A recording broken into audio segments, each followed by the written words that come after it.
Shalom saudara-saudari yang dikasihi Tuhan Yesus. Renungan kita pada saat ini terdapat dalam kitab Kolose pasal yang ketiga ayat yang ke-17 dengan tema cara menjalani hidup sebagai orang percaya.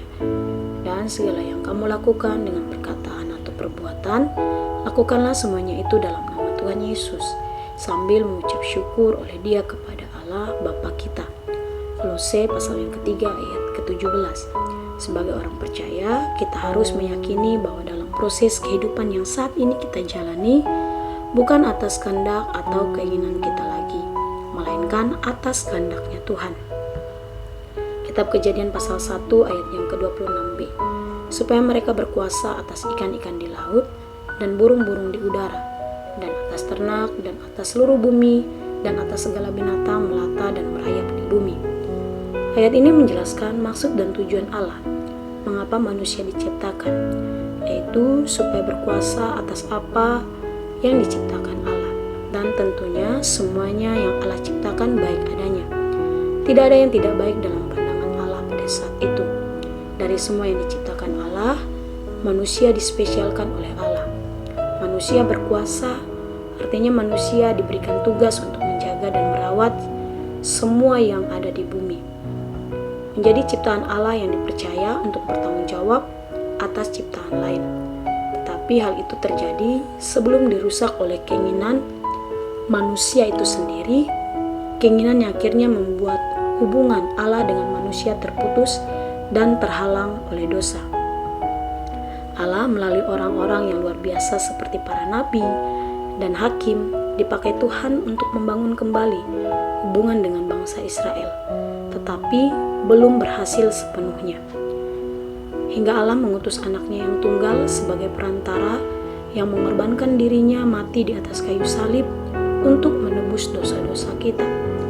Memberi kesempatan kepada setiap orang untuk membangun kembali hubungan dengan Allah dan mendapatkan pemulihan.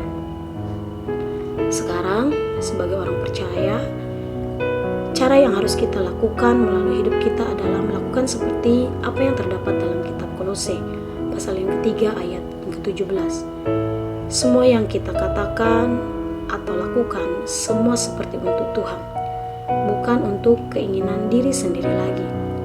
Yesus menjadi pusat dan gambaran yang tepat dalam menjalani kehidupan sebagai orang percaya.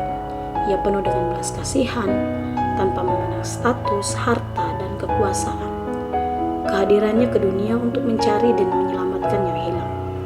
Kitab Pengkhotbah pasal yang ketiga ayat yang pertama. Untuk segala sesuatu ada masanya. Untuk apapun di bawah langit ada waktunya.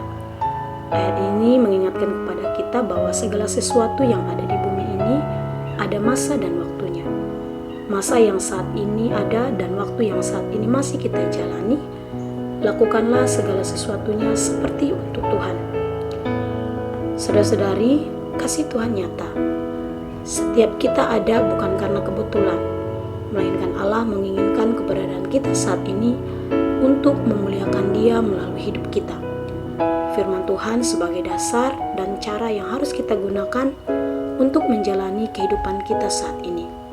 Mari kita memuliakan Tuhan melalui semua aspek kehidupan kita. Dari hal terkecil yang kita lakukan, lakukanlah lebih lagi hingga kita dapat melakukan hal-hal yang lebih besar untuk kemuliaan Tuhan. Demikian renungan firman Tuhan saat ini. Selamat beraktivitas. Tuhan Yesus memberkati. Shalom.